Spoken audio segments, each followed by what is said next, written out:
Okay, so good afternoon, dear students. We are again back with phonetics.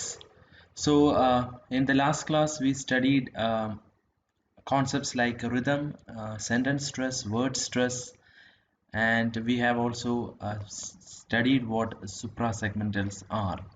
And now we are continuing. When we come to today's class, we will be looking first at strong forms and weak forms. ഒരുപക്ഷെ നിങ്ങൾക്ക് already അറിയാവുന്ന കാര്യമാണ്.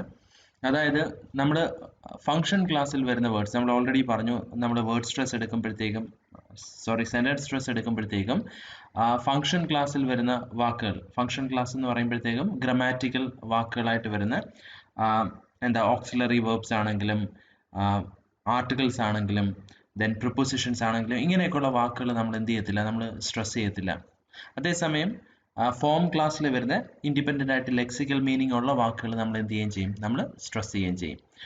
ഇവിടെ strong forms and week forms എന്ന് പറയുമ്പോഴത്തേക്കും നമ്മൾ ഈ function ക്ലാസ്സിൽ വരുന്ന വാക്കുകളെയാണ് ഉദ്ദേശിക്കുന്നത്.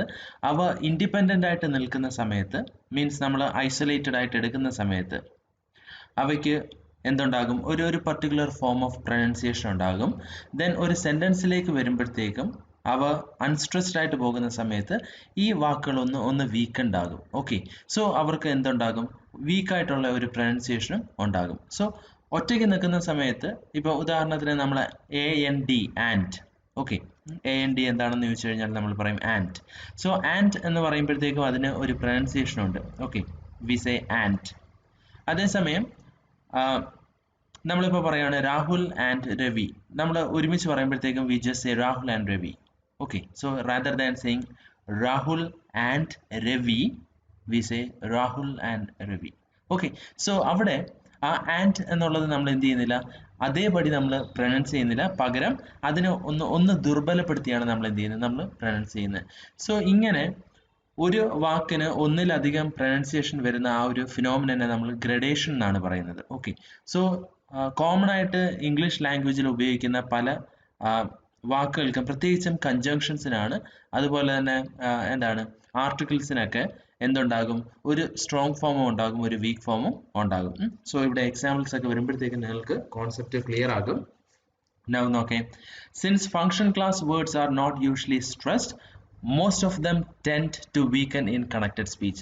Now function class words ന് സ്ട്രെസ് ഇല്ലാത്തത് കൊണ്ട് തന്നെ കണക്റ്റഡ് സ്പീച്ചിലേക്ക് വരുമ്പോഴത്തേക്കും, കണക്റ്റഡ് സ്പീച്ച് എന്ന് പറയുന്ന ഒരു ഫ്രേസോ അല്ലെങ്കിൽ സെന്റൻസിലോട്ടോ വരുന്ന സമയത്ത് they have a tendency to weaken. Many common English words have thus two or more forms of pronunciation, one strong form and one or more weak forms. അതുകൊണ്ട് തന്നെ ഇംഗ്ലീഷിലെ പല വാക്കുകൾക്കും ഒന്നിലധികം പ്രൊനൗൺസിയേഷൻ ഉണ്ടാകും, ഒരെണ്ണം സ്ട്രോങ് ആയിരിക്കും, ഒന്നിലധികമോ എന്തുണ്ടാകും, വീക്ക് ഫോംസ് ഉണ്ടാകും. Now this phenomenon is called gradation, that is the existence of two or more pronunciation for the same word. ഒരു വാക്കിന് ഒന്നിലധികം പ്രൊനൗൺസിയേഷൻ ഉള്ള ആ ഒരു പ്രതിഭാസത്തെ നമ്മൾ gradation ആണ് പറയുന്നത്. The strong forms are used when these words are stressed or accented or when pronounced in isolation, and the weak forms are used when they are unaccented. Now എപ്പോഴാണ് ഈ വാക്കുകളുടെ ഈ ഫംഗ്ഷൻ ക്ലാസ് വേർഡ്സിന്റെ സ്ട്രോങ് ഫോംസ് നമ്മൾ ഉപയോഗിക്കുന്നതെന്ന് വെച്ച് കഴിഞ്ഞാൽ, ഞാൻ നേരത്തെ പറഞ്ഞതുപോലെ when you take them in isolation, അവയെ മാത്രമായിട്ട് നമ്മൾ എടുത്ത് പറയുന്ന സമയത്ത്, അതല്ല എന്നുണ്ടെങ്കിൽ ആ വാക്കുകൾക്ക് ഏതെങ്കിലും ഒരു സർക്കംസ്റ്റൻസിൽ ഒരു എംഫസിസ് വരുന്ന സമയത്ത്, പ്രത്യേകിച്ച് ഇപ്പം ഒരു സെന്റൻസിന്റെ അവസാനമൊക്കെ വരാറുണ്ട്. ഇപ്പൊ ഉദാഹരണത്തിന് നമ്മൾ ഒരാളുടെ അടുത്ത് ചോദിക്കുകയാണ് ആർ യു ഓക്കെ, ഉടനെ അയാൾ പറയും യെസ് ഐ ആം.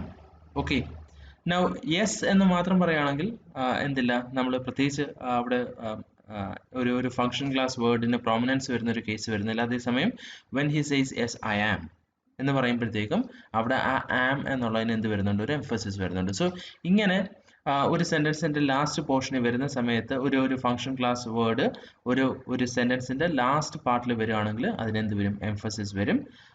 എന്ന് വെച്ചാൽ അവിടെ നമ്മൾ എന്ത് ചെയ്യാണ്, അത് നമ്മൾ സ്ട്രെസ് ചെയ്യാണ്. Are you okay, yes I am. Okay, so അതൊഴിച്ച് ബാക്കി എല്ലാ കേസിലും അതെന്തായിട്ട് പോകത്തേ ഉള്ളൂ, അൺആക്സെന്റഡ് ആയിട്ട് പോകത്തേ ഉള്ളൂ.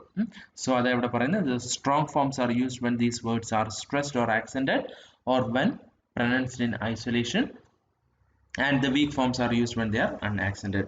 For example, the indefinite article a is pronounced as a in isolation. ഇപ്പോൾ നമ്മുടെ ആദ്യത്തെ ആൽഫബറ്റിൽ ആദ്യത്തെ അക്ഷരമായിട്ടുള്ള a നമ്മൾ പ്രൊനൗൺസ് ചെയ്യുന്നത്, it is pronounced as a. Okay, but it is pronounced as a in connected speech. For example, the sentence, okay, I have a pen എന്ന് നമ്മൾ ഒരിക്കലും പറയത്തില്ല. Instead you would say I have a pen എന്നേ പറയത്തുള്ളൂ. So ഇവിടെ have എന്നൊക്കെ നമ്മൾ അതിനെ ഐസൊലേറ്റഡ് ആയിട്ട് എടുക്കുകയാണെങ്കിൽ it is pronounced as have. You have got the h sound, then the ഈ a എന്ന് പറയുന്ന sound, and then it is followed by v. Okay, isolated ആയിട്ട് എടുക്കുമ്പോഴത്തേക്കും. പക്ഷേ ഇവിടെ കണക്റ്റഡ് സ്പീച്ചിലേക്ക് വന്നപ്പോഴത്തേക്കും അതെന്തായിട്ട് മാറി? ഐ ഹാവ് എന്നുള്ളത് ഐ ആയി മാറി, I pen. Okay, so a എന്തായി മാറി? എ ആയി മാറി. So rather than saying I have a pen, you would say I pen. Okay, okay, I a pen എന്നേ നമ്മൾ പറയത്തുള്ളൂ. ഓക്കെ, സോ ഇങ്ങനെ കണക്റ്റഡ് സ്പീച്ചിൽ വരുമ്പോഴത്തേക്കും ഫങ്ഷൻ ക്ലാസ് വേർഡ്സ് വീക്ക് ആകുന്ന ആ ഒരു പ്രോസസ്സിനെയാണ് നമ്മൾ എന്തെന്ന് പറയുന്നത്? വീക്ക് ഫോംസ് എന്ന് പറയുന്നത്. ഐസൊലേറ്റഡ് ആയിട്ട് നിൽക്കുമ്പോഴത്തേക്കും they will have their strong forms. Okay, now we come to junction or transition. Now എന്താണ് ജംഗ്ഷൻ അല്ലെങ്കിൽ ട്രാൻസിഷൻ എന്ന് വെച്ച് കഴിഞ്ഞാൽ, നൗ നമ്മൾ കണക്റ്റഡ് സ്പീച്ചിൽ രണ്ട് വാക്കുകൾക്കിടയിൽ നമ്മൾ എടുക്കുന്ന ഒരു ടെമ്പററി ആയിട്ടുള്ള ഒരു ചെറിയൊരു പോസിനെയാണ് അല്ലെങ്കിൽ ഒരു ചെറിയൊരു ബ്രേക്കിനെയാണ് നമ്മൾ എന്തെന്ന് പറയുന്നത്? ജംഗ്ഷൻ അല്ലെങ്കിൽ ട്രാൻസിഷൻ എന്ന് പറയുന്നത്.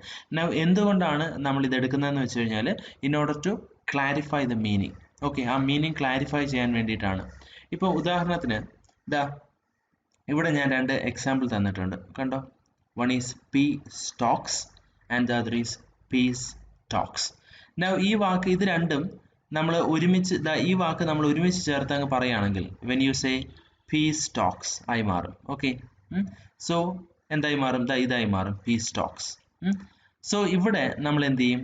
In order to mean that pea stalks means പയറിന്റെ തണ്ടിനെയാണ് നമ്മൾ പി സ്റ്റോക്സ് എന്ന് പറയുന്നത്. ഓക്കെ, സോ നമ്മൾ ഉദ്ദേശിക്കുന്നത് പീസ് ടോക്സ് അല്ല, പകരം പി സ്റ്റോക്സ് ആണ് എന്ന് ക്ലാരിഫൈ ചെയ്യാൻ വേണ്ടിയിട്ട് നമ്മൾ എന്ത് ചെയ്യും? ഇവിടെ ചെറുതായിട്ടൊന്ന് ബ്രേക്ക് ചെയ്യും. Okay, so it is pea stalks, not pea stalks. അതേസമയം നമ്മൾ ഉദ്ദേശിക്കുന്ന പി സ്റ്റോക്സ് ആണെങ്കിൽ നമ്മൾ എവിടെ ബ്രേക്ക് ചെയ്യരുത്? ഇവിടെ ബ്രേക്ക് ചെയ്യരുത്, പകരം ഇവിടെ ബ്രേക്ക് ചെയ്യണം. So it would become peace talks. ഇങ്ങനെ മീനിങ് ക്ലാരിഫൈ ചെയ്യാൻ വേണ്ടിയിട്ട് നമ്മൾ എടുക്കുന്ന ചെറിയ പോസുകളാണ് നമ്മൾ ജംഗ്ഷൻ അല്ലെങ്കിൽ ട്രാൻസിഷൻ എന്ന് പറയുന്നത്. Now it is indicated using A plus sine. എവിടെയാണ് നമ്മൾ ബ്രേക്ക് ചെയ്യുന്നതെന്ന് വെച്ച് കഴിഞ്ഞാൽ അവിടെ നമ്മൾ എന്ത് ചെയ്യും? ചെറിയൊരു പ്ലസ് സൈൻ ഇടും. Okay, so junction refers to the phenomenon of pause in speech, the pause that a speaker makes in between two words to make out the meaning. Meaning clarify ചെയ്യാൻ വേണ്ടിയിട്ട് ഒരു സ്പീക്കർ രണ്ട് വാക്കുകൾക്കിടയിൽ എടുക്കുന്ന ചെറിയൊരു പോസിനെയാണ് നമ്മൾ എന്തെന്ന് പറയുന്നത്? ജംഗ്ഷൻ എന്ന് പറയുന്നത്. So junction refers to the phenomenon of pause in speech, the pause that a speaker makes in between two words to make out the meaning. Now it is usually indicated using a plus sign. Now it does not refer to the transition from one sound to next within a word. ഒരു വാക്കിനകത്ത് ഒരു ഫൊണീമിൽ നിന്ന് അടുത്ത ഫൊണീമിലേക്ക് പോകുന്ന ആ ഒരു transition അല്ല ഉദ്ദേശിക്കുന്നത്, but it is the transition from one word to the next word. ഒരു വാക്കിൽ നിന്നും അടുത്ത വാക്കിലേക്കുള്ള ട്രാൻസിഷൻ ആണ്. എക്സാമ്പിൾ ആണ് thus in the phonemic sequence, ഇങ്ങനെ ഒരു സീക്വൻസ് തരുവാണെന്ന് വെച്ചോ. ഓക്കെ, സോ ഇതിൽ എവിടെയാണ് നമ്മൾ ബ്രേക്ക് ചെയ്യേണ്ടുന്നത്? അവിടെ നമ്മൾ എന്തിട്ട് കാണിക്കും? പ്ലസ് സൈൻ ഇട്ട് കാണിക്കും. സോ ഇവിടെ ഈ പി കഴിഞ്ഞിട്ട് ഞാൻ പ്ലസ് സൈൻ ഇടുകയാണെങ്കിൽ definitely it mean pea stalks. അതേസമയം എസ് കഴിഞ്ഞിട്ടാണെങ്കിൽ അതെന്തായി മാറും? പീസ് ടോക്സ് ആയി മാറും. ഓക്കെ, സോ കൺഫ്യൂഷൻ ഒഴിവാക്കാൻ വേണ്ടിയിട്ടാണ് നമ്മൾ ജംഗ്ഷൻ അല്ലെങ്കിൽ ട്രാൻസിഷൻ എന്ന് പറയുന്ന കോൺസെപ്റ്റ് കൊണ്ടുവരുന്നത്. So thus in the phonemic sequence, peace talks may either mean, അതെന്താകാം? ഒന്നുകിൽ പി സ്റ്റോക്സ് ആകാം അല്ലെങ്കിൽ പി സ്റ്റോക്സ് ആകാം, depending on where the junction or pause is. നമ്മൾ എവിടെയാണ് പോസ് ചെയ്യുന്നത് എന്നുള്ളതനുസരിച്ച് ഇതെന്തായി മാറാം? പി സ്റ്റോക്സും ആകാം, പി സ്റ്റോക്സും ആകാം. അതേപോലെ വേറൊരു എക്സാമ്പിൾ ഇവിടെ തന്നിട്ടുണ്ട്. Similarly depending on the junction, അതായത് ഇവിടെ നോക്കെ എ നെയിം എന്നാണ് പറഞ്ഞിരിക്കുന്നത്. നമ്മൾ എവിടെ പോസ് ചെയ്യുന്നത് എന്നുള്ളതനുസരിച്ച് ഇതെന്താകാം? എ നെയിമും ആകാം, ആൻ എയിമും ആകാം. നമ്മളിതാ ഇവിടെ എന്ന് പറയുന്ന വവല് കഴിഞ്ഞിട്ട് നമ്മൾ പോസ് ചെയ്യുകയാണെങ്കിൽ it will B A name. Okay, അതേസമയം ന കഴിഞ്ഞിട്ട് നമ്മൾ ന കഴിഞ്ഞിട്ടാണ് നമ്മൾ പോസ് ചെയ്യുന്നതെങ്കിൽ it can mean an aim. Okay, an aim. So അതേപോലെ തന്നെ ഇവിടെ പ്ലേ ട്രാക്ക്. ഓക്കെ, ഇത് ട് കഴിഞ്ഞിട്ടാണ് നമ്മൾ ജംഗ്ഷൻ കൊണ്ടുവരുന്നതെങ്കിൽ അതെന്താകും പ്ലേറ്റ് റാക്ക് ആകും. അതേസമയം ഈ പ്ലേ കഴിഞ്ഞിട്ടാണെങ്കിൽ it will become play track. Okay, so depending on where the junction is, this particular phonemic sequence can mean play track or plate rack. വേറൊരു എക്സാമ്പിളും കൂടി ഇവിടെ തന്നിട്ടുണ്ട്. ഓക്കെ, ഐസ്ക്രീം കണ്ടോ, ഇവിടെ സ് കഴിഞ്ഞിട്ടാണ് നമ്മൾ ബ്രേക്ക് ചെയ്യുന്നതെങ്കിൽ it will be ice cream. അതേസമയം ഐ കഴിഞ്ഞിട്ട് ഈ ഒരു ഡിഫ്തോങ് കഴിഞ്ഞിട്ട് നമ്മൾ ബ്രേക്ക് ചെയ്യുകയാണെങ്കിൽ it will become I scream. Okay, so concept മനസ്സിലായി എന്ന് വിശ്വസിക്കുന്നു. We can come to the next one, which is pitch and intonation. എനിക്കൊന്ന് നിങ്ങൾ സെം 1-ൽ പഠിച്ചിട്ടുള്ളതാണ് പിച്ചും ഇൻറ്റോണേഷനും. നൗ പിച്ച് എന്താണെന്നുള്ള അറിയാലോ, നമ്മൾ ഈ മലയാളത്തിൽ നമ്മൾ ശ്രുതി എന്നൊക്കെ പറയും. ഇപ്പം നമ്മൾ സാരി ഗമ പദ നിസ എന്ന ആ ഒരു സ്വരങ്ങളുടെ ഒരു സീക്വൻസ് പറയുകയാണെങ്കിൽ നമ്മൾ സ എന്ന് പറയുന്ന ശബ്ദം പറയുന്ന സ്ഥലത്ത്, സ്വരം പറയുന്ന സ്ഥലത്ത് നമ്മുടെ ശബ്ദം കുറച്ച് ബേസ് ആയിരിക്കും. ഓക്കെ, സോ ബേസ് ആയിരിക്കും എന്ന് പറയുമ്പോഴത്തേക്കും പിച്ച് എന്തായിരിക്കും, പിച്ച് കുറവായിരിക്കും. ഓക്കെ, പിച്ച് എന്ന് പറയുന്നത് ശരിക്കും നമ്മളുടെ വോക്കൽ കോഡ് എത്രത്തോളം വൈബ്രേറ്റ് ചെയ്യുന്നു എന്നുള്ളതാണ് പിച്ച്. ഇപ്പം ബേസിക്കലി മെയിൽ വോയിസ് എന്ന് പറയുന്നത് കുറച്ച് ബേസ് ആയിരിക്കും, ഫീമെയിൽ വോയിസ് എന്ന് പറയുന്നത് കുറച്ച് ഷാർപ്പായിരിക്കും. എന്ന് വെച്ച് കഴിഞ്ഞാൽ ഇപ്പം ഒരു പുരുഷനായിട്ടുള്ള ഒരാൾ ഇപ്പം സ എന്ന് പറയുമ്പോഴത്തേക്കും അവിടെ വോക്കൽ കോഡിന്റെ വൈബ്രേഷൻ കുറവായിരിക്കും. അതേസമയം ഒരു ഫീമെയിൽ സ എന്ന് പറയുമ്പോഴത്തേക്കും വോക്കൽ കോഡ്സിന്റെ വൈബ്രേഷൻ കൂടുതലായിരിക്കും. സോ എന്തായിരിക്കും, പിച്ച് ഷാർപ്പായിരിക്കും. ഓക്കെ, സോ ഈ ഒരു ഐഡിയ ആണ് നമ്മൾ എന്തെന്ന് പറയുന്നത്, പിച്ച് എന്ന് പറയുന്ന rate of vibration of vocal കോഡാണ്. സോ നമ്മൾ സാരി ഗമ പദനി സ 7 സ്വരങ്ങളുടെ സീക്വൻസ് നമ്മൾ പറയുന്ന സമയത്ത് സ എന്ന് പറയുന്നത് ബേസ് ആയിരിക്കും, അതിനേക്കാൾ ഇച്ചിരി കൂടെ ഷാർപ്പായിരിക്കും എന്തെന്ന് പറയുന്നത് രി എന്ന് പറയുന്നത്. ഓക്കെ, സ രി. ഗയിലേക്ക് വരുമ്പോഴത്തേക്കും പിച്ച് വീണ്ടും ഒന്നുകൂടെ എന്താകും, ഷാർപ്പാകും. സ രി ഗ മ പ ദ നീ. നീയിലേക്ക് വരുമ്പോഴത്തേക്കും it will be sharp. Okay, so അത് നമ്മളൊരു സ്കെയിലായിട്ട് എടുക്കുകയാണെങ്കിൽ ആദ്യത്തെ സ എന്ന് പറയുന്നത് it will be the basest sound and നീ എന്ന് പറയുന്നത് എന്തായിരിക്കും, ഷാർപ്പസ്റ്റ് സൗണ്ട് ആയിരിക്കും. ഓക്കെ, ഇതാണ് ഏത് ഐഡിയ എന്ന് പറയുന്ന പിച്ച് എന്ന് പറയുന്നത്. ഇനി ഇൻറ്റോണേഷൻ എന്ന് പറയുന്നത് പിച്ചിന്റെ വേരിയേഷൻ ആണ്. ചില സമയത്ത് പിച്ച് എന്ത് ചെയ്യും, ബേസ് ആയിരിക്കും, ചില സ്ഥലത്ത് എന്തായിരിക്കും, ഷാർപ്പ് ആയിരിക്കും. സോ ബേസ് ആണെങ്കിൽ ഫോളിംഗ് ആയിരിക്കും, ഷാർപ്പ് ആണെങ്കിൽ റൈസിങ് ആയിരിക്കും. സോ ഈ rise and fall of sounds ആണ് എന്തെന്ന് പറയുന്നത്, ഇൻറ്റോണേഷൻ എന്ന് പറയുന്നത്. ഇനി ഇവിടെ തന്നിരിക്കുന്ന ഡിസ്ക്രിപ്ഷൻ നമുക്ക് നോക്കാം. In connected speech the pitch of the voice continually rises and falls. Connected സ്പീച്ചിൽ പിച്ച് എന്ത് ചെയ്യും, കണ്ടിന്യൂസ് ആയിട്ട് റൈസ് ചെയ്യും, ചില സമയത്ത് എന്ത് ചെയ്യും, അത് ഫോളോ ചെയ്യും. Now the pitch of the voice is determined by the rate at which the vocal cords vibrate. Pitch എന്ന് പറയുന്നത് എന്തിനനുസരിച്ചാണ്, vocal cord ന്റെ വൈബ്രേഷന്റെ റേറ്റ് അനുസരിച്ചാണ്. That is their frequency of vibration. The more rapidly the vocal cords vibrate, the higher will be the pitch. ഞാൻ ഈ പറഞ്ഞതുപോലെ vocal cord കൂടുതലായിട്ട് vibrate ചെയ്യുന്നതെന്ന് വെച്ച് കഴിഞ്ഞാൽ പിച്ച് എന്തായിരിക്കും, ഹയർ ആയിരിക്കും. Okay, now basically നിങ്ങൾ മനസ്സിലാക്കേണ്ടത് what do you mean by pitch? Pitch means the rate of vibration of vocal cords ആണ്, അല്ലെങ്കിൽ the frequency of vibration of vocal cords ആണ് pitch എന്ന് പറയുന്നത്. So if vocal cord vibrates more times, the pitch will be sharper. If it vibrates lesser time, the pitch will be bass. Okay, now this rise and fall of pitch or this rise and fall of sound ആണ് എന്തെന്ന് പറയുന്നത് നമ്മൾ intonation എന്ന് പറയുന്നത്. Okay, so in connected speech, the pitch of the voice continually rises and falls. The pitch of the voice is determined by the rate at which the vocal cords vibrate, that is their frequency of vibration. The more rapidly the vocal cords vibrate, the higher will be the pitch. Now, നമ്മുടെ English സ്പീച്ചിൽ, connected സ്പീച്ചിൽ നമ്മൾ basically 4 pitch levels identify ചെയ്യുന്നുണ്ട്. നമ്മൾ നേരത്തെ സാ രി ഗ മ പ ദ നി സ എന്ന് പറയുമ്പോഴത്തേക്കും 7 പിച്ച് ലെവൽസ് ആണത്. ഓക്കെ, സോ നമ്മുടെ ordinary സ്പീച്ചിൽ there are 4 pitch levels starting from 1 ending at 4. Now 1 എന്ന് പറയുന്നത് ബേസ് ആണ്, ബേസസ്റ്റ് ആണ്. Now 4 എന്ന് പറയുന്നത് ഷാർപ്പസ്റ്റ് ആണ്. ഓക്കെ, സോ ഇൻ ബിറ്റ്വീൻ വരുന്ന 2 ലെവൽസ് ആണ് 2 and 3. Now ഇംഗ്ലീഷിലെ മിക്ക അട്രൻസുകളും വേരി ചെയ്യുന്നത് it will B between 2 and 3. അതായത് 1 എന്നും 4 എന്നും പറയുന്ന എക്സ്ട്രീംസിലേക്ക് നമ്മൾ അങ്ങനെ പോകാറില്ല.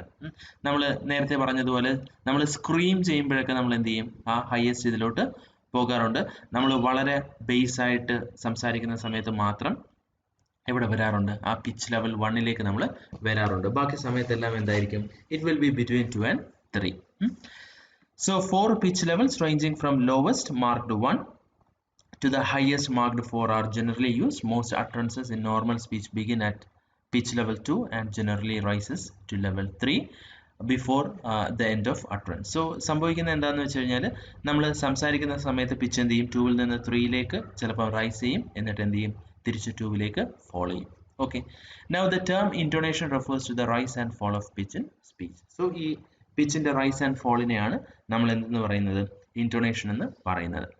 Now basically 3 തരം ഇൻറ്റോണേഷൻ ഉണ്ട്. നിങ്ങൾ ഒരു പക്ഷെ പഠിച്ചിട്ടുണ്ടാകും. There is rising intonation, there is falling intonation. ഇനി ചില exceptional rare കേസിൽ മാത്രം there will be a third intonation called fall rise intonation. Okay. So rising intonation, falling intonation and fall rise intonation are the 3 basic types of intonation. Now rising intonation is represented using an upward arrow. ഇതാണ് rising ഇൻറ്റോണേഷൻ്റെ sign. And the falling intonation is denoted using the downward arrow. Downward arrow ഉപയോഗിച്ചാണ് നമ്മൾ എന്ത് ചെയ്യുന്നത്? നമ്മൾ falling ഇൻറ്റോണേഷൻ കാണിക്കുന്നത്. Now English സ്പീച്ചിൽ മിക്കപ്പോഴും നമ്മൾ ഫ്രീക്വൻ്റ് ആയിട്ട് വരുന്ന ഇൻറ്റോണേഷൻ എന്ന് പറയുന്നത് ഫോളിംഗ് ഇൻറ്റോണേഷൻ ആണ്. കാരണം സ്റ്റേറ്റ്മെൻറ്റ്സ് എപ്പോഴും സ്റ്റേറ്റ്മെൻറ്റ്സ് എന്ന് പറയുന്നത് അതാണ് ഏറ്റവും കൂടുതൽ സെൻറ്റൻസുകൾ വരുന്ന കാറ്റഗറി എന്ന് പറയുന്നത് സ്റ്റേറ്റ്മെൻറ്റ്സ് ആണ്. They are falling by nature. അതുപോലെ തന്നെ WH questions they are falling by nature. Yes or no questions പോലെയൊക്കെയുള്ള ചില കാര്യങ്ങൾ മാത്രമാണ് എന്ത് വരുന്നത്? റൈസിംഗ് വരുന്നത്. സോ ഏറ്റവും കൂടുതൽ ഇംഗ്ലീഷിൽ വരുന്ന ഇൻറ്റോണേഷൻ എന്ന് പറയുന്നത് ഫോളിംഗ് ഇൻറ്റോണേഷൻ ആണ്. Now rising intonationന്റെ ഡെഫിനിഷൻ നോക്കാം. If the pitch moves from low to high, it is called a rising intonation. Pitch low pitchൽ നിന്ന് ഹൈ പിച്ചിലേക്കാണ് നമ്മൾ ഒരു സെന്റൻസ് സംസാരിക്കുന്ന സമയത്ത് പോകുന്നതെങ്കിൽ നമ്മൾ അതിനെ എന്ത് പറയും? റൈസിംഗ് ഇൻറ്റോണേഷൻ എന്ന് പറയും. ഇപ്പം ഇവിടെ ഈ സെന്റൻസ് നോക്കുക. Sita who pass the test join the institute എന്ന് നമ്മൾ പറയുമ്പോഴത്തേക്കും ഈ ടെസ്റ്റ് എന്ന് പറയുന്നിടത്ത് it will be rising. Institute എന്ന് പറയുന്ന ഭാഗത്തേക്ക് വരുമ്പോഴത്തേക്കും അത് ഫോളോ ചെയ്യും. Okay. So Sita who pass the test join the institute, ഇങ്ങനെയാണ് നമ്മൾ പറയുന്നത്. Okay. Sita who pass the test join the institute എന്ന് പറയുമ്പോഴത്തേക്കും എന്താ? ടെസ്റ്റ് എന്ന് പറയുന്നിടത്ത് the tone will be rising, and when you come towards the end of the sentence the tone will fall. So ഈ test വരെ ഉള്ളത് എന്തിനുള്ള എക്സാമ്പിൾ ആണ്? റൈസിംഗ് ഇൻറ്റോണേഷനുള്ള എക്സാമ്പിൾ ആണ്. So when you utter the sentence Sita who passed the test joined the institute, the tone rises as the utterance progresses to the word test and falls at the end when it comes to the word institute. Now falling intonation ഇതിന്റെ നേരെ opposite ആണ്. If the pitch moves from high to low, it is called falling intonation. ഇപ്പോൾ ഉദാഹരണത്തിന് while counting 1 2 and 3 നമ്മൾ count ചെയ്യാണ്. So നമ്മൾ count ചെയ്ത് പോകുമ്പോഴത്തേക്കും ആ എൻഡ് വരുന്നതിന് തൊട്ട് മുമ്പ് വരെ, അതായത് ഈ ആൻഡ് എന്ന് പറയുന്ന കൺജങ്ഷൻ ഉപയോഗിച്ച് നമ്മൾ അതിനെ കണക്ട് ചെയ്യുന്നത് വരെ ഇറ്റ് വിൽ ബി റൈസിങ്. ഇപ്പോൾ ഉദാഹരണത്തിന് നമ്മൾ 1 2 3 4 5, okay, it will be rising. അതേസമയം നമ്മൾ പറയാണ് 1 2 3 4 and 5 എന്ന് പറയുമ്പോഴത്തേക്കും it will B falling. So ഇവിടെ 1 is rising, 2 is rising, and കഴിഞ്ഞ് 3 വരുമ്പോഴത്തേക്കും it is falling. So if the pitch moves from high to low, it is called falling in intonation. നിങ്ങൾ പരീക്ഷയ്ക്കൊക്കെ എഴുതുന്ന സമയത്ത് ദാ ഇവിടെ റൈസിംഗ് ഇൻറ്റോണേഷൻ കാണിക്കണം, ഇവിടെ ഫോളിംഗ് ഇൻറ്റോണേഷൻ കാണിക്കണം. ഇത് ഈ എക്സാമ്പിൾ എടുത്ത് എഴുതുമ്പോഴത്തേക്ക് 1 rising, 2 rising, 3 falling. So the last one falls in comparison to the first two which are on the rise. Okay. Now fall rise intonation exceptional കേസിൽ മാത്രം വരുന്ന ഒന്നാണ്. So fall rise intonation happens when the pitch is brought down and then is let to go up again. അതായത് pitch നമ്മൾ താഴേക്ക് കൊണ്ടുവന്നിട്ട് പെട്ടെന്ന് തന്നെ നമ്മൾ മുകളിലേക്ക് കൊണ്ടുപോവുകയാണെങ്കിൽ, so which means that it happens within the same syllable ആയിരിക്കും ഈ ഫോളും റൈസും നടക്കുന്നത്. Okay. So fall rise intonation happens when the pitch is brought down and then is permitted to go up again.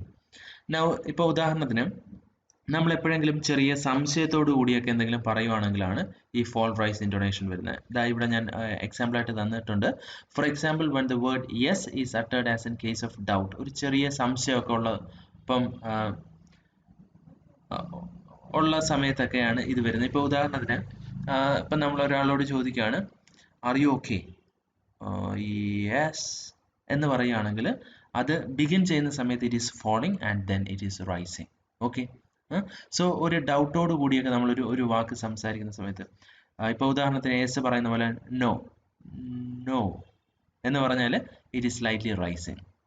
So basically അത് falling ആണ്. പക്ഷെ ആ ഒരു doubt വരുന്ന സമയത്ത് എന്താണ് ഇത് speaker will have a tendency to take the pitch a bit high. Okay, so for example, when the word yes is uttered as in case of doubt, the tone falls and then rises again, as you would say yes. Okay, so begin ചെയ്യുന്ന സമയത്ത് പറയുന്ന സമയത്ത് sound എന്താണ് കുറച്ചുകൂടെ base ആണ്. then towards the end it will become sharper. So it is an example of fall rise intonation. എഴുതുന്ന സമയത്ത് first of all you have to put the sign of falling intonation, then you have to put the sign of rising intonation. Okay, now we come to another set of concepts: tonic, tone groups, tonality and tonicity. ഒരു minute. Okay, now we can look at what tonic is. Now tonic എന്ന വാക്ക് എന്താ ഉദ്ദേശിക്കുന്നതെന്ന് വെച്ച് കഴിഞ്ഞാൽ tonic നമ്മൾ tone എന്നും പറയാറുണ്ട്. Now ഒരു സിംഗിൾ സിലബിളിനകത്ത് പിച്ച് മൂവ്മെന്റ് എങ്ങനെയാണെന്നുള്ളതാണ് ടോണിക് എന്നുള്ളത് കൊണ്ട് ഉദ്ദേശിക്കുന്നത്. Okay, so tonic means the type of pitch movement within A single syllable. അതായത് റൈസിംഗ് ആണോ ഫോളിംഗ് ആണോ ഫോൾ റൈസ് ആണോ എന്നുള്ളത്. നമ്മളിപ്പം ശരിക്കും ഇവിടെ യെസ് എന്ന് പറയുന്ന തൊട്ട് മുമ്പ് നമ്മൾ പറഞ്ഞ എക്സാമ്പിളിൽ നമ്മൾ ഇത് ആദ്യം ഒന്ന് ഫോൾ ചെയ്തിട്ട് റൈസ് ചെയ്യുന്നു എന്ന് പറയുമ്പോഴത്തേക്കും അതിൻ്റെ ടോണിക് എന്താണെന്ന് ചോദിച്ചു കഴിഞ്ഞാൽ it is fall rise intonation. So basically tonic means the type of intonation. പക്ഷെ ശ്രദ്ധിക്കേണ്ടത് the type of intonation that happens within a single syllable. So the term tonic or tone refers to the type of pitch movement within a single syllable, that is fall, rise or fall, rise intonation. Now we can look at what tone groups are and what tone group boundaries are. Now എന്താണ് tone groups എന്ന് വെച്ച് കഴിഞ്ഞാൽ നമ്മളൊരു sentence പറയുന്ന സമയത്ത് നമ്മൾ പലപ്പോഴും ഒരു ഗ്രൂപ്പ് ഓഫ് വേർഡ്സിനെ നമ്മൾ എന്ത് ചെയ്യാറുണ്ട്, നമ്മൾ ഒരു സെക്ഷൻ ആക്കി മാറ്റാറുണ്ട്.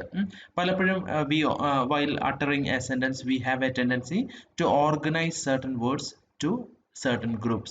ഇത് നമ്മൾ നേരത്തെ ഇവിടെ നമ്മൾ ട്രാൻസിഷൻ പറഞ്ഞതുപോലെയാണ്. സോ ട്രാൻസിഷൻ നമ്മൾ പറഞ്ഞതെന്ന് വെച്ച് കഴിഞ്ഞാൽ ആ മീനിങ് ക്ലാരിഫൈ ചെയ്യാൻ വേണ്ടിയിട്ട് നമ്മൾ എന്ത് ചെയ്യും, ഒരു വേർഡിൽ നിന്നും അടുത്ത വേർഡിലേക്ക് പോകുന്ന സമയത്ത് നമ്മൾ ചെറുതായിട്ടൊന്ന് പോസ് ചെയ്യും. നൗ ടോൺ ഗ്രൂപ്പ്സ് എന്ന് പറയുന്നത് it is more or less the same thing. പക്ഷേ അതെവിടാണ്, കണക്റ്റഡ് സ്പീച്ചിലാണ്. ഒരു വേർഡിൽ നിന്ന് മറ്റൊരു വേർഡിലേക്ക് പോകുന്നതിന് പകരം ഒരു ഗ്രൂപ്പ് ഓഫ് വേർഡിൽ നിന്നും മറ്റൊരു ഗ്രൂപ്പ് ഓഫ് വേർഡ്സിലേക്ക് പോകുന്ന സമയത്ത് നമ്മൾ എന്ത് ചെയ്യും, നമ്മൾ ചെറുതായിട്ടൊന്ന് പോസ് ചെയ്യും. ഓക്കെ, സോ അങ്ങനെ നമ്മൾ ഫോം ചെയ്യുന്ന ഗ്രൂപ്പുകളെയാണ് നമ്മൾ എന്തെന്ന് പറയുന്നത്, ടോൺ ഗ്രൂപ്പ്സ് എന്ന് പറയുന്നത്. അങ്ങനെ രണ്ട് ഗ്രൂപ്പുകൾക്കിടയിലുള്ള ബൗണ്ടറിയെയാണ് നമ്മൾ ടോൺ ഗ്രൂപ്പ് ബൗണ്ടറി എന്ന് പറയുന്നത്. It is usually indicated using A double bar. നമ്മളിവിടെ കാണുന്നത് പോലെ ഒരു ഡബിൾ ബാർ ഉപയോഗിച്ചാണ് നമ്മൾ എന്ത് ചെയ്യുന്നത്, ടോൺ ഗ്രൂപ്പ്സിനെ സെപ്പറേറ്റ് ചെയ്യുന്നത്. Now definition നോക്കാം. In speech we make pauses at certain points to organize words into meaningful groups. വാക്കുകളെ meaningful groups ആക്കാൻ വേണ്ടിയിട്ട് കണക്റ്റഡ് സ്പീച്ചിൽ നമ്മൾ ചില സ്ഥലത്ത് എന്ത് ചെയ്യും, നമ്മൾ pause ചെയ്യും. So in connected speech we make pauses at certain points to organize words into meaningful groups. Such groups are called tone groups and the boundary separating them are called tone group boundaries. Now the tone group boundary is indicated using a double bar. ഒരു double bar ഉപയോഗിച്ചാണ് നമ്മൾ എന്തിനെ indicate ചെയ്യുന്നത്, ഒരു tone ഗ്രൂപ്പിനെ നമ്മൾ indicate ചെയ്യുന്നത്, അല്ലെങ്കിൽ ടോൺ ഗ്രൂപ്പ്സിനെ നമ്മൾ സെപ്പറേറ്റ് ചെയ്യുന്നത് ഈ ഡബിൾ ബാർ ഉപയോഗിച്ചാണ്. ആ ഡബിൾ ബാറിനെയാണ് നമ്മൾ എന്തെന്ന് പറയുന്നത്, ടോൺ ഗ്രൂപ്പ് ബൗണ്ടറി എന്ന് പറയുന്നത്. Now for example, when one utters the sentence dogs are faithful but their masters are not എന്ന് പറയുന്ന സെന്റൻസ് പറയുമ്പോഴത്തേക്കും a pause is made after faithful to clarify the sense. നമ്മൾ ആ സെൻസ് ക്ലാരിഫൈ ചെയ്യാൻ വേണ്ടിയിട്ട് നമ്മൾ എവിടെ പോസ് ചെയ്യും, ഈ കോമ ഇൻഡിക്കേറ്റ് ചെയ്യുന്ന പോലെ നമ്മൾ അവിടെ ചെറുതായിട്ടൊന്ന് പോസ് ചെയ്യും. Dogs are faithful but their masters are not. അതേസമയം നമ്മളിവിടെ പോസ് ചെയ്യുന്നില്ലെങ്കിൽ dogs are faithful but their masters are not എന്ന് നമ്മൾ പറയേണ്ടി വരും. സോ അത് എന്ത് ക്ലാരിഫൈ ചെയ്യത്തില്ല, ആ സെൻറ്റൻസിൻ്റെ ഒരു സെൻസ് ക്ലാരിഫൈ ചെയ്യത്തില്ല. So in order to make out meaning or in order to clarify the sense, language users usually have a tendency to make certain pauses at the end of a group of words. Such group of words are called tone groups, and the boundaries separating them are called tone group boundaries. Okay. Now we come to tonality and tonicity. Okay. Now ഈ രീതിയിൽ നമ്മൾ ഒരു സെന്റൻസിലെ വാക്കുകളെ tone groups ആയിട്ട് organise ചെയ്യുന്ന ആ ഫിനോമിനനെയാണ്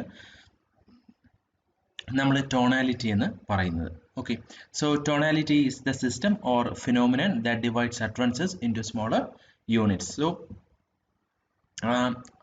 ഒരു സെന്റൻസിൽ വരുന്ന വാക്കുകളെ ചെറിയ യൂണിറ്റ്സ് ആയിട്ട്, യൂണിറ്റ് എന്ന് പറയുന്നത് ടോൺ ഗ്രൂപ്പ്സ് ആണ്, ടോൺ ഗ്രൂപ്പ്സ് ആയിട്ട് ഓർഗനൈസ് ചെയ്യുന്ന ആ ഒരു ഫിനോമിനനെയാണ് അല്ലെങ്കിൽ ആ ഒരു സിസ്റ്റത്തിനെയാണ് നമ്മൾ ടോണാലിറ്റി എന്ന് പറയുന്നത്. So in order to make themselves understood, speakers organize the flow of speech into smaller meaningful groups called tone groups. So നമ്മൾ പറയുന്നത് സെൻസിബിൾ ആകാൻ വേണ്ടിയിട്ട് സ്പീക്കേഴ്സ് എന്ത് ചെയ്യും? They have a tendency to organize words in connected speech into groups called tone groups. Normally tone groups are indicated by pauses and they coincide with clauses. അതായത് ഈ നമ്മൾ ഈ ടോൺ ഗ്രൂപ്പ്സ് എന്ന് പറയുന്നത് പലപ്പോഴും അത് ഏതിന് സിമിലർ ആണ്? ക്ലോസുകൾക്ക് സിമിലർ ആണ്. ഇപ്പോൾ ഉദാഹരണത്തിന് ഈ സെന്റൻസ് നോക്കെ, dogs are faithful but their masters are not. ഈ സെന്റൻസ് പറയുമ്പോഴത്തേക്കും ഇതിനകത്ത് രണ്ട് ക്ലോസ് ഉണ്ട്. ക്ലോസ് നിങ്ങൾ ഗ്രാമറിൽ പഠിച്ചിട്ടുണ്ട്. ഓക്കെ, സോ ഒരു എന്താണ്, ഒരു ഫൈനൈറ്റ് വെർബ് ഉള്ള ഒരു ഗ്രൂപ്പ് ഓഫ് വേർഡ്സിനെയാണ് അല്ലെങ്കിൽ എന്താണ് ഒരു ഫൈനൈറ്റ് വെർബ് വരുന്ന ഒരു ഫ്രേസിനെയാണ് നമ്മൾ എന്തെന്ന് പറയുന്നത്? ഒരു ക്ലോസ് എന്ന് പറയുന്നത്. സോ ഇവിടെ ആർ എന്ന് പറയുന്ന ഓക്സിലറി വെർബ് ഉണ്ട്. സോ ഇത് എന്ന് പറയുന്നത് ഒരു ക്ലോസ് ആണ്. ഇവിടെ എഗെയിൻ ഇവിടെ മറ്റൊരു ഓക്സിലറി വെർബ് ഉണ്ട്, ഇത് മറ്റൊരു ക്ലോസ് ആണ്. സോ ഇവിടെ രണ്ട് ക്ലോസ് ഉണ്ട്, അതേപോലെ രണ്ട് ടോൺ ഗ്രൂപ്പ്സ് ഉണ്ട്. അതാണ് പറയുന്നത് thus the number of clauses and tone groups in connected speech will be more or less the same. പക്ഷേ ചില കേസിൽ ഡിഫറൻസ് വരും, അതിവിടെ നമ്മൾ എക്സാമ്പിൾ ആയിട്ട് കാണിക്കും. For example the sentence when I went to beach I met Tom. ഇതിനകത്ത് when I went to beach, went എന്ന് പറയുന്നത് എന്താണ്? ഒരു ഫൈനൈറ്റ് വെർബ് ആണ്. now met എന്ന് പറയുന്നത് എന്താണ്? ഫൈനൈറ്റ് വെർബ് ആണ്. ഓക്കെ, now ഇവിടെ രണ്ട് വെർബ് ഉണ്ട്, സോ രണ്ട് ക്ലോസ് ഉണ്ട്. So in the sentence when I went to beach I met Tom, you have got two clauses and two tone groups. Though this is generally so പൊതുവെ ഇത് ഇങ്ങനെ തന്നെയാണെങ്കിലും there are exceptions when the speaker wants to give emphasis to a particular word in the group. പക്ഷേ എവിടെയെങ്കിലും സ്പീക്കറിന് ഒരു particular വേർഡിൽ ഒരു emphasis കൊടുക്കണം എന്നുണ്ടെങ്കിൽ അവിടെ എന്ത് ചെയ്യും? ആ എംഫസിസ് കൊടുക്കുന്ന വേർഡ് എന്തായിട്ട് മാറും? അല്ലെങ്കിൽ ആ ഒരു പാർട്ട് എന്തായിട്ട് മാറും? വേറൊരു ടോൺ ഗ്രൂപ്പ് ആയിട്ട് മാറും. പക്ഷെ അവിടെ എന്ത് മാറണം എന്നില്ല? ക്ലോസിന്റെ നമ്പർ മാറണം എന്ന് ഇല്ല. ഇതാ ഈ എക്സാമ്പിൾ കാണുമ്പോൾ മനസ്സിലാകും. John went to party with Mary. ഒരു ക്ലോസേ ഉള്ളൂ, കാരണം വേർബ് എന്താണ്? ഒരു വേർബേ ഉള്ളൂ. John went to party with Mary has under normal conditions one clause and one tone group. ഇവിടെ നമ്മൾ ടോൺ ഗ്രൂപ്പ് നോക്കുകയാണെങ്കിലും അവിടെ പ്രത്യേകിച്ച് നമ്മൾ ഇതിനെ രണ്ടായിട്ട് നമ്മൾ കാറ്റഗറൈസ് ചെയ്യേണ്ട കാര്യമില്ല. ഇതൊരു സിംഗിൾ സെന്റൻസ് ആണ്, John went to party with Mary. പക്ഷേ ഇവിടെ നമ്മൾ ഈ മേരി എന്നുള്ള പാർട്ടിന് അല്ലെങ്കിൽ ജോൺ എന്ന പാർട്ടിന് നമ്മൾ എംഫസിസ് കൊടുക്കുന്നു എന്ന് വെച്ചോ. ഇപ്പൊ മേരി എന്ന് പറയുന്ന പാർട്ടിന് നമ്മൾ എംഫസിസ് കൊടുക്കുകയാണ്. John went to party with Mary എന്ന് പറയുകയാണെങ്കിൽ അവിടെ ജോൺ പാർട്ടിക്ക് പോയത് ആരുടെ കൂടെയാണ്? മേരിയുടെ കൂടെയാണ്, വേറെ ആരുടെയും കൂടെയല്ല. John went to party with Mary. So ഇവിടെ നമ്മൾ ആ രീതിയിൽ പറയുമ്പോഴത്തേക്കും ഇവിടെ ഒരു ടോണിക് ബൗണ്ടറി വരും. John went to the party with Mary. Okay, so with Mary എന്തായിട്ട് മാറും? മറ്റൊരു ടോൺ ഗ്രൂപ്പ് ആയിട്ട് മാറും. അതാ നമ്മൾ പറയുന്നത് though this is generally so, which means though the number of clauses and number of tone groups in a sentence are more or less the same, there are exceptional cases, particularly when the speaker wants to give emphasis to a particular word or a group. So ഉദാഹരണത്തിന് in the sentence John went to party with Mary, under normal conditions it has got one clause and one tone group, but if the speaker intends to give emphasis to the fact that John went to the party with Mary and not with anyone else, the speaker may break the sentence into two tone groups. മേരിയുടെ കൂടാണ് പാർട്ടിക്ക് പോയതെന്ന് emphasise ചെയ്യണം എന്നുണ്ടെങ്കിൽ speaker എന്ത് ചെയ്യാം? ഇവിടെ ചെറുതായിട്ടൊന്ന് ബ്രേക്ക് ചെയ്യാം. John went to the party with Mary. Okay, അതേപോലെ തന്നെ ജോൺ എന്നുള്ളതിന് നമുക്ക് വേണമെങ്കിൽ എംഫസിസ് കൊടുക്കാം. John, it is John and nobody else who went to party with Mary. പക്ഷേ സാധാരണ നമ്മൾ കൺസ്ട്രക്ട് ചെയ്യുന്ന സമയത്ത് നമ്മളതങ്ങനെ കൺസ്ട്രക്ട് ചെയ്യാറില്ല. കാരണം ഇവിടെ ജോൺ എന്ന് പറയുന്നത് is already subject of the sentence. പിന്നീട് നമ്മൾ അതിന് എംഫസിസ് കൊടുക്കേണ്ട കാര്യം ഇല്ല. ഓക്കെ, നൗ ടോണിസിറ്റി എന്താണെന്ന് നോക്കേ. ഒരു ടോൺ ഗ്രൂപ്പിൽ ടോണിക് എവിടെയാണ് വരുന്നത് എന്നുള്ളതാണ് എന്തുകൊണ്ട് ഉദ്ദേശിക്കുന്നത് ടോണിസിറ്റി. ടോണിക് എന്താണെന്നുള്ളത് അറിയാലോ, ഇറ്റ് ഈസ് ദ ഇൻറ്റോണേഷൻ.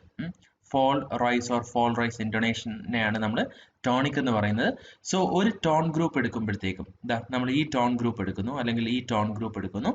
സോ അവിടെ എവിടെയാണ് ടോണിക് അല്ലെങ്കിൽ ഇൻറ്റോണേഷൻ വരുന്നത് അല്ലെങ്കിൽ പിച്ച് എവിടെയാണ് വേരി ചെയ്യുന്നത് എന്നുള്ളതാണ് നമ്മൾ എന്തുകൊണ്ട് ഉദ്ദേശിക്കുന്നത് tonicity കൊണ്ട് ഉദ്ദേശിക്കുന്നത്. So tonicity refers to the placement or distribution of tonic in a tone group.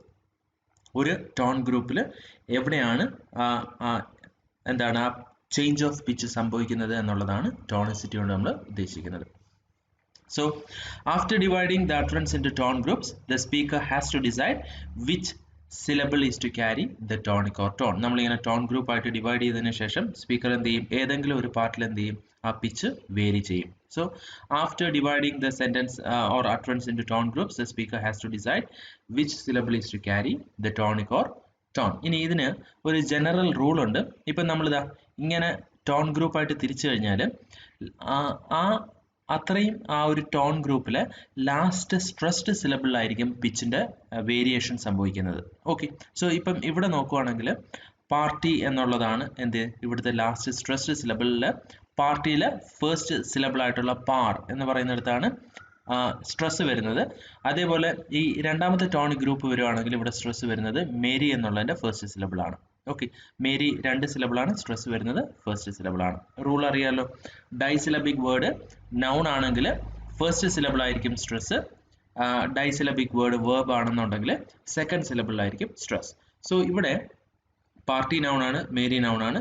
So ഇതിൻ്റെ രണ്ടിൻ്റെയും ഫസ്റ്റ് സിലബിളിനാണ് സ്ട്രെസ് വരുന്നത്. സോ ഈ ഇങ്ങനെ ഒരു സെഗ്മെന്റ് എടുത്തിട്ട് ഇതിനകത്ത് ടോണിക് എവിടെയാണ് എന്ന് ചോദിച്ചു കഴിഞ്ഞാൽ അല്ലെങ്കിൽ ഇൻറ്റോണേഷൻ സംഭവിക്കുന്നത് എവിടെയാണെന്ന് ചോദിച്ചു കഴിഞ്ഞാൽ ലാസ്റ്റ് സ്ട്രെസ്ഡ് സിലബിൾ ആയിരിക്കും. സോ ഈ പാർ എന്ന് പറയുന്നിടത്തായിരിക്കും, ഇവിടെ മേ എന്ന് പറയുന്നിടത്തായിരിക്കും. ഓക്കെ, സോ അതാണ് ഇവിടെ generally A tone group carries only one tonic and it false on the last stressed syllable in the tone group. ഒരു ടോൺ ഗ്രൂപ്പ് എടുത്തു കഴിഞ്ഞാൽ അതിനകത്ത് ഒരു ടോണിക്കേ കാണത്തുള്ളൂ, അതെവിടെയായിരിക്കും, അതിനകത്ത് ലാസ്റ്റ് സ്ട്രെസ്ഡ് സിലബിളായിരിക്കും. അതാണ് ആ റൂളാണ് ഇവിടെ പറയുന്നത്. Generally A tone group carries only one tonic and it falls on the last stressed syllable in the group. For example, in the sentence I went to party with Mary, the tonic falls on the last stressed syllable. ഇത് നമ്മൾ ഇവിടെ എടുത്ത അതേ സെൻസിൽ എടുക്കുകയാണ്, നമ്മൾ പ്രത്യേകിച്ച് emphasis ഒന്നും കൊടുക്കുന്നില്ല. John went to party with Mary. So Mary എന്ന് പറയുന്നത് ജോണിന്റെ ഗേൾ ഫ്രണ്ട് ആണ്, അത് പൊതുവെ എല്ലാവർക്കും അറിയാവുന്ന കാര്യമാണെന്ന് വിചാരിക്കാം. So there is no need of an emphasis. So ഈ സെന്റൻസ് ഇതേപടി പറയുന്ന സമയത്ത് ടോണിക് എവിടെയായിരിക്കും വരുന്നത്, ലാസ്റ്റ് സ്ട്രെസ്ഡ് സിലബിൾ ആയിട്ടുള്ള മേരിയിലായിരിക്കും. So for example in the sentence I went to the party with Mary. So ജോണിനെ മാറ്റിയിട്ട് പകരം അവിടെ എന്ത് കൊണ്ടുവന്നു, ഐ കൊണ്ടുവന്നു. So I went to the party with Mary. The tonic falls on the last stressed syllable of the sentence, that is may. Okay, in Mary. Okay, pronunciation എങ്ങനെയാണ്, it is pronounced as Mary. Okay, but if the speaker wants to emphasize something in particular, the tonic would fall on the stressed syllable of that word. ഇനി ഈ പറഞ്ഞതുപോലെ ആ സെന്റൻസിൽ ഏതെങ്കിലും ഒരു part നമുക്ക് emphasise ചെയ്യണം എന്നുണ്ടെങ്കിൽ അല്ലെങ്കിൽ എംഫസൈസ് ചെയ്യുകയാണെന്നുണ്ടെങ്കിൽ ആ ടോണിക് ആ സ്ട്രെസ്ഡ് സിലബിളിൽ നിന്ന് ഷിഫ്റ്റ് ചെയ്ത് എവിടേക്ക് വരും, എംഫസിസ് കൊടുക്കുന്നിടത്തേക്ക് വരും. For instance, if the speaker wants to emphasize the fact that he went to the party and nowhere else, the tonic would fall on the first syllable of the word party. Now ഇവിടെ John went to the party with Mary. ഇവിടെ party എന്നുള്ളത് നമ്മളെ ഒന്ന് emphasise ചെയ്യുന്നു എന്ന് വിചാരിക്കാം, വേറെ എങ്ങും അല്ല പോയത്, പാർട്ടിക്കാണ് പോയതെന്ന്.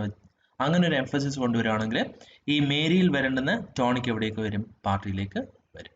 കാര്യം മനസ്സിലായോ? So if the speaker wants to emphasize the fact that he went to the party and nowhere else, the tonic would fall on the first syllable of the word party.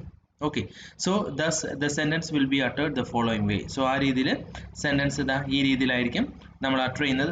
ഇവിടെ I went to the party. Party എന്ന് പറയുന്നിടത്ത് നിങ്ങൾ എന്ത് കാണിക്കണം, ഒരു following ഇൻറ്റോണേഷൻ കാണിക്കണം. I went to the party with Mary. Okay, So the syllable which carries the tonic is called the nucleus or nuclear syllable. ഒരു tone ഗ്രൂപ്പിൽ ടോണിക് എവിടെയാണോ ഏത് സിലബിളിലാണോ വരുന്നത് ആ സിലബിളിന് നമ്മൾ ന്യൂക്ലിയസ് അല്ലെങ്കിൽ ന്യൂക്ലിയർ സിലബിൾ എന്ന് പറയും. ഓക്കെ, സോ മനസ്സിലായി എന്ന് വിശ്വസിക്കുന്നു. എന്തെങ്കിലും ഡൗട്ട്സ് ഉണ്ടെങ്കിൽ വീഡിയോ പോസ്റ്റ് ചെയ്യുമ്പം കമൻറ്റ് ചെയ്യാൻ ഉള്ള ആ സ്പേസിൽ നിങ്ങൾ സംശയം എന്തെങ്കിലും ഉണ്ടെങ്കിൽ പറഞ്ഞാൽ മതി, ഞാനത് ക്ലാരിഫൈ ചെയ്തു തരാം. Okay, so see you in the next class.